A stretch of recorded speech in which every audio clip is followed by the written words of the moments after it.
Hello students, मेरा नाम सौरभ मिश्रा है और मैं आप लोग का बायोलॉजी टीचर हूँ। मैं आपको बायोलॉजी में ना सिर्फ जूलॉजी या बॉटनी पढ़ाऊँगा बल्कि आपको कंप्लीट बायोलॉजी पढ़ाऊँगा क्लास 11th और 12th की। और कुछ लोग अभी डिमोटिवेटेड होंगे, जैसे उनका एग्ज़ाम अच्छा नहीं गया है। देखिए, हर वक्त जीतने का जज्बा होना चाहिए, हर वक्त जीतने का जज्बा होना चाहिए, क्योंकि किस्मत बदले या ना बदले पर समय जरूर बदलता है। तो आपको अपन खुद मोटिवेटेड रहना है और बिल्कुल दृढ़ निश्चय के साथ डे 1 से लग जाना है कि इस बार तो निकाल कर रहेंगे। बस अगर मन में ठान लिया है तो फिर आप कर सकते हैं, कोई उसमें आपको रोकने वाला नहीं है। चलिए, अब आज का वीडियो ऐसे इंट्रोडक्शन वाला है। तो हम पहले जो युद्ध, एक तरह से युद्ध ही कहेंगे इस एग्ज़ाम को, जो हम लड़ने जा रहे हैं उसके बारे में पहले हमें जानना चाहिए कि हमारा युद्ध क्या है, किससे है, और जिससे हमारा युद्ध है उसे कौन कौन सी विद्याएं आती हैं, क्या क्या कला है उसके पास, और उससे जीतने के लिए हमें क्या क्या हथियार रखने चाहिए अपने पास, और हथियारों को चलाना सीखना होगा। तो जैसे बात करें अगर नीट एग्ज़ाम की, तो इसमें सबसे बड़ा आपका हथियार होना है NCERT. Pure NCERT based question आएंगे। आपको एनसीईआरटी बिल्कुल कंठस्थ कर लेनी है, ये आप मान के चलिए। मिनिमम आपको 10 टाइम्स एनसीईआरटी तो पढ़नी ही है, दोनों क्लास की, क्लास 12th और 11th दोनों की, 11th एंड 12th दोनों की। ठीक, नीट का जो एग्जाम है वो होता है 720 नंबर का, जिसमें से आधा वेटेज, मतलब बोले तो 360 नंबर का वेटेज अपनी बायोलॉजी रखती है। ठीक, और 180 नंबर की आती है केमिस्ट्री,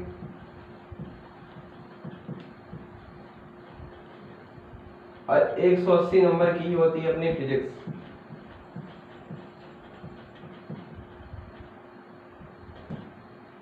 मैं ये बताना चाहूंगा कि 90% बच्चे ऐसे होते हैं जो स्टार्टिंग में क्या करेंगे कि सोचेंगे कि जैसे बायोलॉजी वाले हैं ये, तो सोचेंगे कि हम अगर बायोलॉजी को टाइम कम दें, फिजिक्स और केमिस्ट्री को अपनी स्ट्रांग कर लें, तो इस चक्कर में उनकी सारी सब्जेक्ट वीक हो जाती हैं।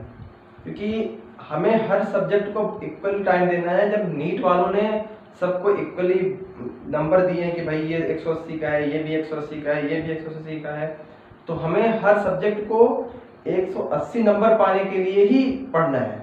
ये नहीं कि हमने आज सिर्फ और सिर्फ केमिस्ट्री पढ़ ली पूरा दिन, फिर कल फिजिक्स पढ़ ली, फिर अगले दिन फिर से केमिस्ट्री पढ़ ली, एक आध दिन में बायोलॉजी पढ़ ली। ऐसा नहीं करना है। डेली हमें सारी की सारी सब्जेक्ट्स पढ़नी है और उन्हें डेली रिवाइज करते चलना है। तभी आप जो एग्ज़ाम के एक दिन पहले वाली रात होगी उस दिन आराम कर सकेंगे। नहीं तो उस दिन आपके दिमाग में टेंशन होगी कि क्या पढ़ें क्या ना पढ़ें, क्या छूटा है क्या नहीं छूटा है। तो अगर उस दिन आपको रिलैक्स रहना है तो आपको आज से मेहनत करनी होगी। अब बात करते हैं कि हमें तैयारी करनी कैसे है। देखिए, बिल्कुल सिंपल सा फंडा है कि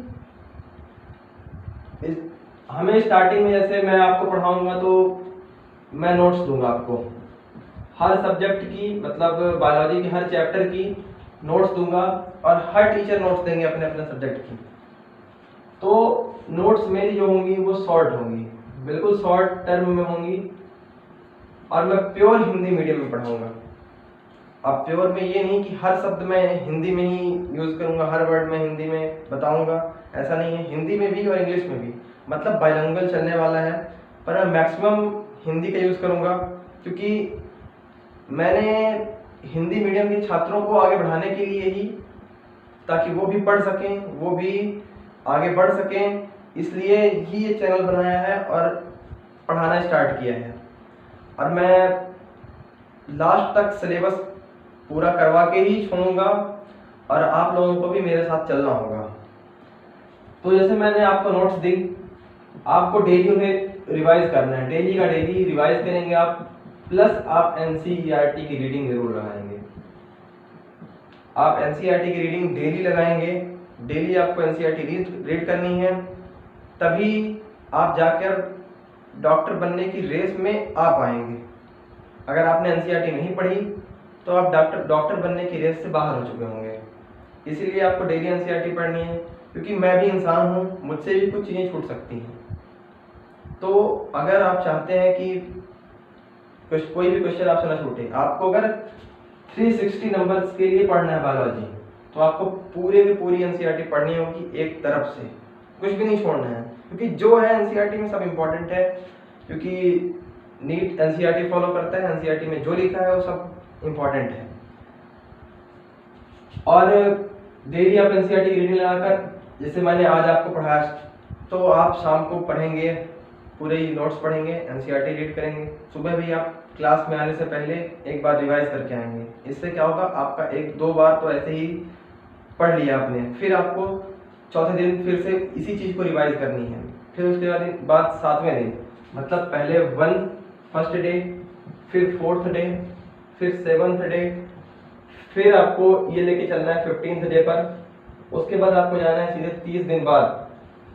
अगर आपने इस ऑर्डर में पढ़ लिया तो कभी नहीं भूल सकता। और फिर 30 दिन के बाद आपको सीधे सीधे फिर से अगले 30 दिन बाद इसी चीज़ को रिवाइज करना है। क्योंकि रिवीजन आप सोचेंगे, अगर 1 महीने पहले जब एग्जाम होने वाला हो तब आप रिवाइज करेंगे, उस तरह में क्या होता है कि पूरी सब्जेक्ट्स पढ़नी रहती हैं, तो आधी चीज़ें आपको याद रह जाती हैं, आधी नहीं रहती। टाइम भी कम रहता है। 30 दिन में कोई अमूमन 120 चैप्टर होते हैं मेरे ख्याल से, सारी सब्जेक्ट का अगर मिलाएं तो कोई भी नहीं पढ़ सकता इतनी जल्दी। अगर अच्छे से पढ़ना है तो शुरू से ही रिवाइज करते हुए चलना होगा। अब जैसे मैंने आपको नीट के बारे में बता दिया, अब हम कल से अपनी क्लासेज स्टार्ट करेंगे। कल हम जूलॉजी के अंतर्गत पढ़ा जा रहा है चैप्टर जो ये होता है प्राणियों में संरचनात्मक संगठन, मतलब टिश्यू के बारे में अपन पढ़ेंगे। फर्स्ट चैप्टर यहीं से स्टार्ट करेंगे कि एनसीईआरटी के अकॉर्डिंग चलेंगे तो जो चैप्टर में पहले पढ़ना चाहिए, जिनके बाद हम आगे चैप्टर अच्छे से समझ सकते हैं, वो चैप्टर एनसीईआरटी में सीक्वेंस वाइज नहीं दिए हुए हैं, इसलिए मैं आपको सीक्वेंस लेते हुए एक तरफ से पढ़ाऊँगा। तो ठीक है, हम लोग मिलते हैं अब कल अपने नए वीडियो में। और इसी के साथ आप सभी को धन्यवाद कि आपने अपना समय दिया।